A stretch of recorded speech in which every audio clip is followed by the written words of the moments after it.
Okay guys, so let's move now on to the third part of the video, showcase that example and let you know clearly what I was talking about in terms of ROI. We're gonna take the price of the property at $65,000. The cash flow for that property is about $400 per month or $4,800 per year. If we divide the yearly cash flow by the purchase price of the property, we are going to get a 7.3% cash on cash return on your money, which is not a bad return considering the fact that the stock market gives you a return of 7.8% adjusted for inflation. This cash on cash return does not consider any market appreciation or any depreciation that you can write on that property. It's strictly cash on cash return. The math on this one is very simple, but now we're gonna move to do the math on leveraging your money and getting a 30-year mortgage on that property. We're gonna have the same property, the same purchase price of the property, and the same cash flow for that property. The 20% down payment of that property is going to be $13,000. The mortgage payment per month on that property is going to be $320 on average. The interest rate that I took into consideration is about 5.5% because this is a realistic interest rate that I could get in my country. I know that in the United States the interest rates are a lot lower and you have a better deal and you have a better ROI, but this is not my case and I want it to be as transparent as possible and to have the math as clear as possible. There's no point in using certain numbers that I don't have access to just for, I don't know, theoretical reasons. Alright, so because the cash flow of the property per month is about $400 and the mortgage payment on the property is about $320, you are left with an $80 cash flow per month.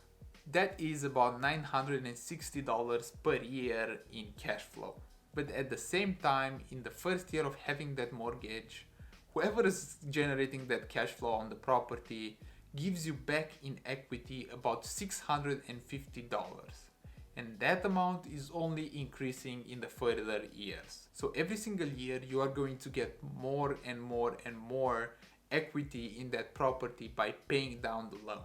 But for simplicity's sake, I'm just going to get the first year average of $650 and add that up to the $960 of leftover cash flow. The total amount is going to be $1,610. And if we divide that amount by the down payment, by basically the money that we invested in that property, we get a rate of return of about 12.3%.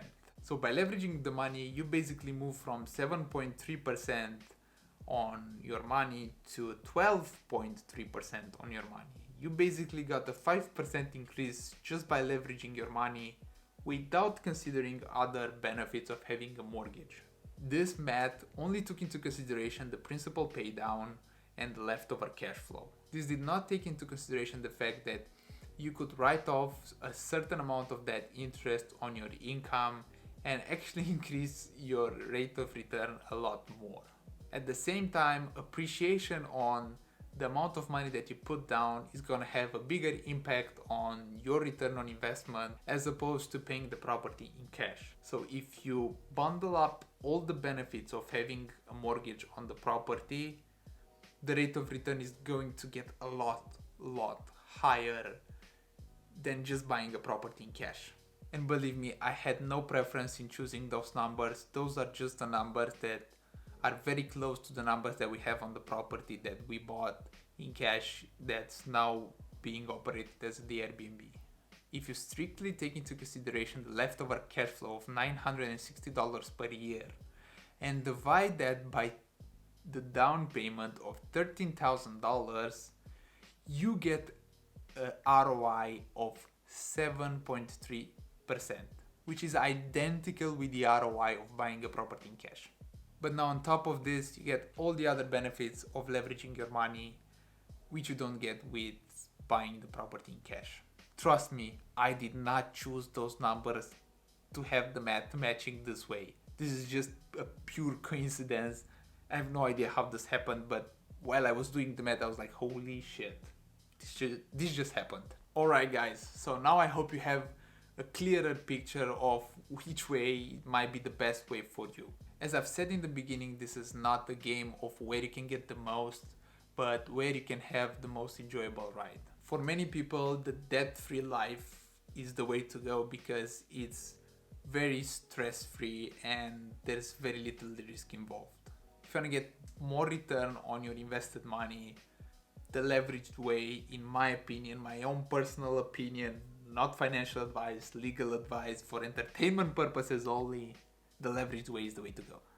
Having no debt might actually give you more freedom because you have a lot more flexibility to take more risks, to play the game in other areas of your life in a riskier way. Whether it's going to be your career, your plans of traveling the world, of taking years off, and things like that. And as I've mentioned, the option is yours to make. Whichever way works the best for you is still going to produce you a great wealth in the future and in the coming years. And if you keep consistent at it, you're gonna reach financial independence or reach your goals, no matter the option that you choose. I like both ways, but definitely my next purchase is going to involve a mortgage on the property because I want to know how it feels. I want to know how it feels, and then I wanted to share the experience with you to tell you if the stress that you get with the mortgage is actually worth bearing, or if the return of having a mortgage on the property is worth the stress, or if there is any stress on having a mortgage on a cash flowing property. I will grab that experience and come back and let you know, and I'll be as transparent as possible as with every video that I make. Alright guys, I want to thank you so much for watching this video. I hope you enjoyed it and it was helpful for you. Please feel free to destroy the living hells out of the like button and the subscribe button because this video took about only an hour just to film and is probably going to take about 12 plus hours to edit. It's a small thing that you can do, so it will help the channel grow because apparently smashing the like button and the subscribe button makes the YouTube lords know that my videos are worth watching and they might push it to a little bit more people. My goal this year is to reach 1000 subscribers and I would be very happy if I would be able to do so, and just by smashing the like button and smashing the subscribe button you let the YouTube lords know that the content might be worth sharing with a lot more people. Alright, that's it for this video. You've been awesome, I've been Alex, and I'll see you in the next one. Until then, take care and have a wonderful day. Peace.